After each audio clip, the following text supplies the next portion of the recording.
Okay, here we are inside Halifax Bank of Scotland, one of the banks that got massively bailed out by the government for using very fancy financial derivatives to play with people's money. Oh no, we're doing a series here for ABC News. It's just we'll be 2 seconds. Have you permission to go in the bank? No, but that's part of the fun. So, in central London, on the 26th, banks such as Halifax, Bank of Scotland, like we are here, got completely trashed by anarchists and other violent protesters. It's very funny, as Benito Mussolini said in World War II, when the corporate state and the government state merge, you have something called fascism. And in this country, banks like HBOS are called too big to fail. So what they can do is basically spend all the customers that you see behind me, spend all their money in very exotic financial systems such as derivatives around the world.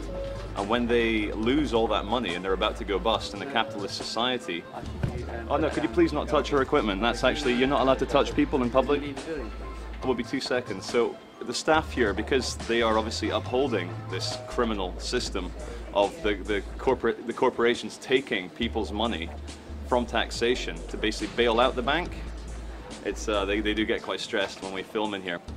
We do live in a gigantic illusion, and when a country calls itself capitalist, like Great Britain, and then they say that banks like HBOS are too big to fail, it doesn't seem very fair that they then take billions of pounds of taxpayers' money to bail them out, in essence turning them into public institutions. And as I said earlier, when you merge the corporate with the state, you have fascism. If, for example, I were to start a business and play with all my clients' money and lose all that money, I would go out of business instantly. I may even end up in jail. But when a bank, a big institution like this, loses all the money, it's my children, my grandchildren, and their children who will end up having to pay for this through taxation. And it's also very interesting that we live in a country where they're talking about cuts and austerity measures and that people losing their jobs left, right and centre, but we can afford to spend £6 million per day bombing Libyans. Welcome to the Matrix.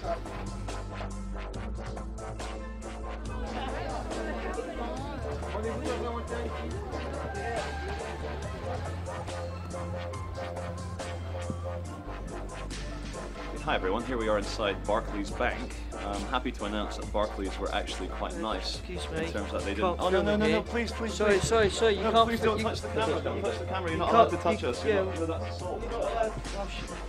Carry on filming. We're here from the news. We're here from the news. Doesn't matter. We're here from You're not the news. allowed No. to film. Calm down. It's okay. Dude, calm down. Look, okay, maybe you can try filming me from over there. As you can see over the man's fingers, Barclays was one of the banks that did not require any bailouts. But Bob Diamond. So if you don't get out of that, please. 1 second. No, wait. So Bob Diamond, though. There's assault.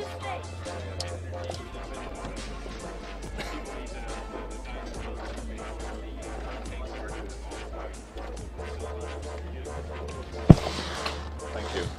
Okay, Bob Diamond, £6 million bonus, whilst these people here are struggling through austerity measures. Ma'am, do you want to call the police? What for? You're not allowed to film it for security. Okay, tell you what, officially, For security. ask me to leave. Can you leave? Yes, there you go. We're not breaking any laws.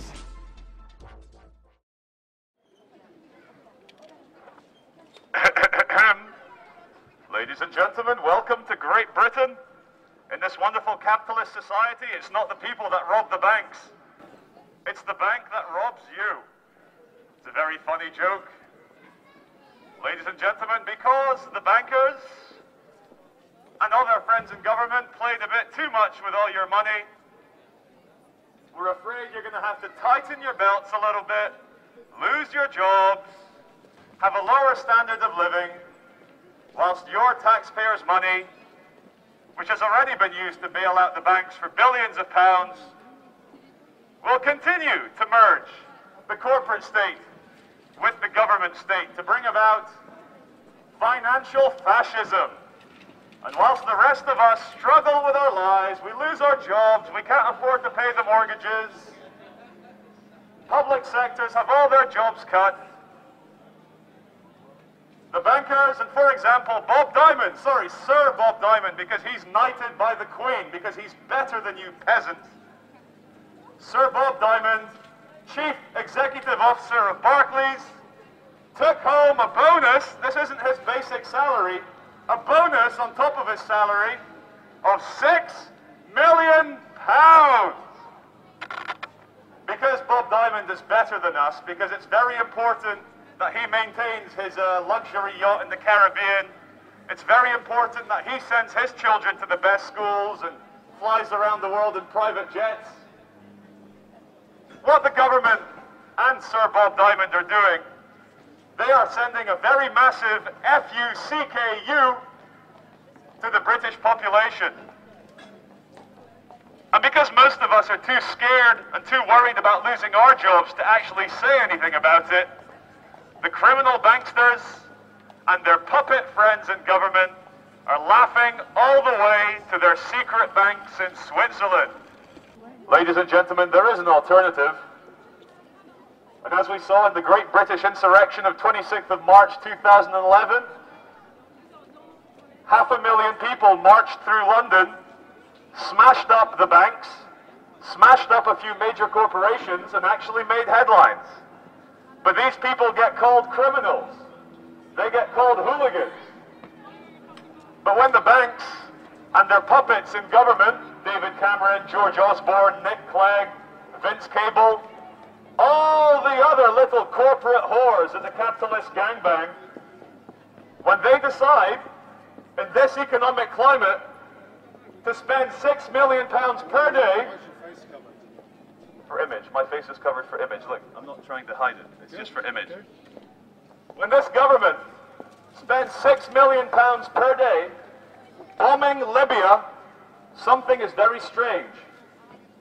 We can't afford to maintain public services. We can't afford to keep you all employed. Inflation is running wild.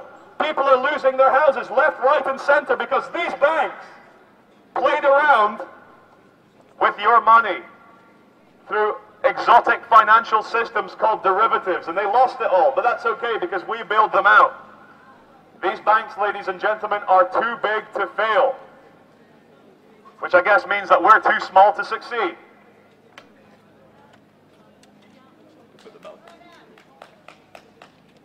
Thank you. Yes, ladies and gentlemen, in capitalist Great Britain, you don't rob the banks, the bank robs you. It's a wonderful system.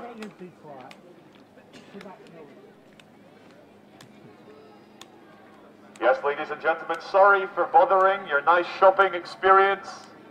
I apologize if the megaphone is loud and annoying, but believe me, it's nothing compared to what the victims of British, American, and Israeli imperialism go through every day. This is only a megaphone. It makes noise. I'm speaking. It doesn't quite compare to having a 2,000-pound laser-guided weapon dropped on your house. Oh, sorry, we're not meant to talk about those things. Barclays Bank, although they did not require too big a bailout, they are still part of the same rotten, corrupt, evil system. And when this whole country is going down the drain, the CEO, Bob Diamond, takes home a bonus of £6 million. Something is very strange. But I guess, ladies and gentlemen, in the fascist state we've entered, and it was Benito Mussolini, the ex-dictator of Italy in World War II, he said, the corporate state is the fascist state.